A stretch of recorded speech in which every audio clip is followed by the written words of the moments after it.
Hello, YouTube. Thank you for joining me today. Currently, I have many thoughts that I am processing, not only with my mind, but with my heart. So it is my hope that I may address these with a balance of both. Collapse is imminent and unavoidable in America. It is not simply due to the destruction some seem hell bent to create. It is not strictly due to the investment in deceit. It is not stringently confined to an insistence on a certain dynamic or certain dynamics where one behaves like children. Therefore, they silently supplicate for external management. So many are controlled by so few. Ever ponder what allows this? Could it be something within our psychology which contributes to this reality? How are you wounded? And how is your personal trauma exploited in a micro perspective, which in turn makes you very manageable? We are too far along to think that sounding the whistle will stop the sinking of our ship. You see, one of the problems that exist is our determination.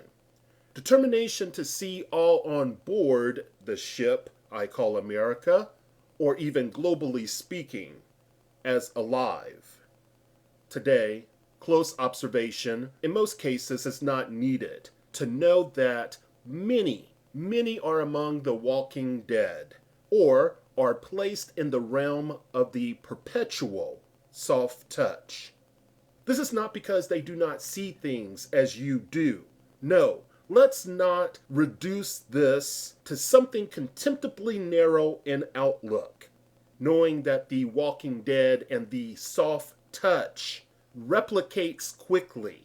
I say stop wasting your energy.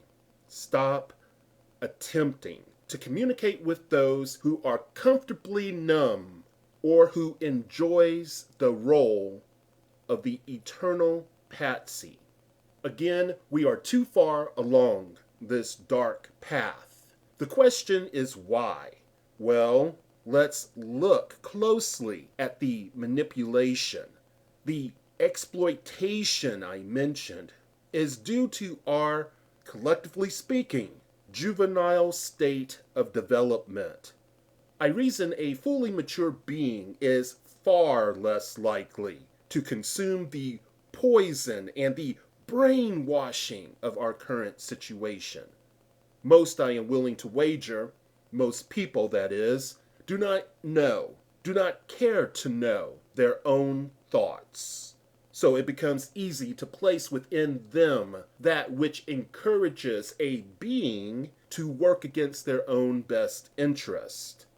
This said, I have great respect for certain people who walk this planet, yet it never ceases to amaze me how several, who are by far much more insightful than I, have fallen for the travesty which has been perpetuated by religion.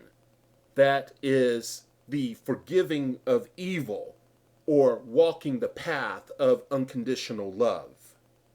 The relations we have with people can be simply mutual dealings or cooperative relationships to achieve a specific goal. These interactions involve decision making, thoughts, reasons, and personal responsibility. Within this arena, we are dealing with each other together. We explore within the realm of communication, cooperative exchange, and commitment. Love. It is powerful. It is as unique as the individual living it. It is an important agent in the human experience. Yet many have allowed extreme movement to take them to barren positions. Here, love does not enrich, but undermines sound reasoning. It is amazing when people have the ability the ability to accept you as you are, but that is not to be conflated with unconditional love. Or, as I see it, a willingness to forgive evil, or one who commits evil deeds. I define evil as action which purposefully represses growth in life.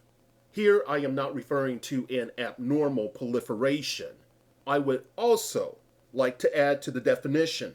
It is a purposeful wrong choice. A choice that yields unnecessary suffering, normally directed due to intense ill will.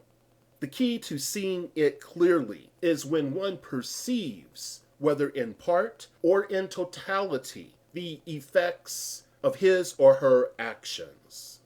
If we consider something as personal as moral philosophy, this topic, well, it can get pretty prickly.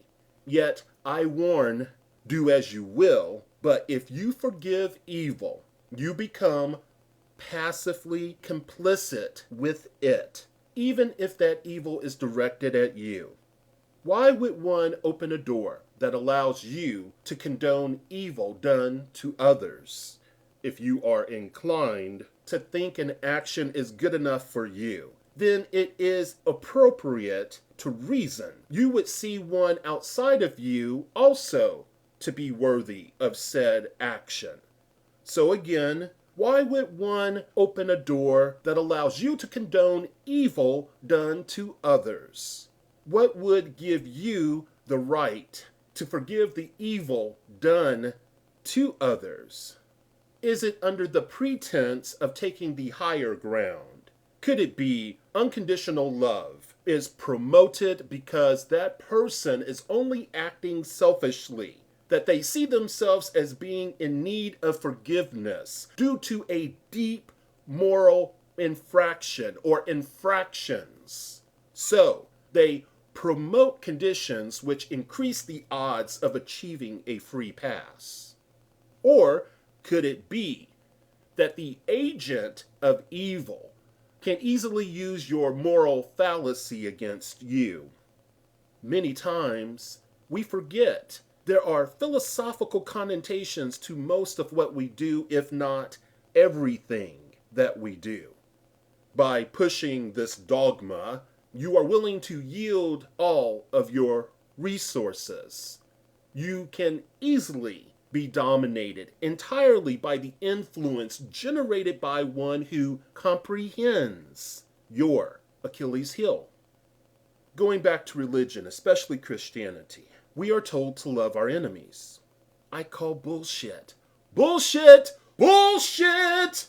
If you seek to be rational, have a strong constitution, are not duped by some sort of indoctrination, and you are emotionally stable, then it is likely this person is your enemy due to reasoning free from moral defect.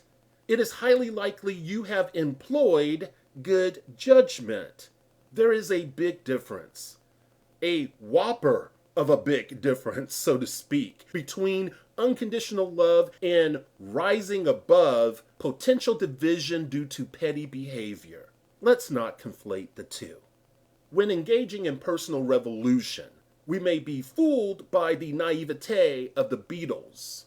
I think they meant well, but it was a disservice to mankind to put out a song that became so popular and that is so mindlessly repeated within the public discourse in regards to so many things. And that is, all you need is love. Of course, this ties into or leads into unconditional love. Yet, when we travel this road, what we find is an end of discrimination between good and evil, better and worse, friend and enemy, right and wrong. We also are hoodwinked, bamboozled, led astray to think that man can exist off of only one nutrient. Remember, whenever anyone asks of you to love unconditionally, what they are stating is surrender unconditionally. Criminality may be rampant, but no, you have validated it within you when you have bought into the concept of unconditional love. Indeed, to show kindness to the assassin of liberty and personhood is to violate the victim yet again. If fairness and true compassion, compassion rightfully placed that is, if these two things are your goal, then the appropriate response is to relentlessly punish evil on every level it thrives. Thank you for your consideration. Be well.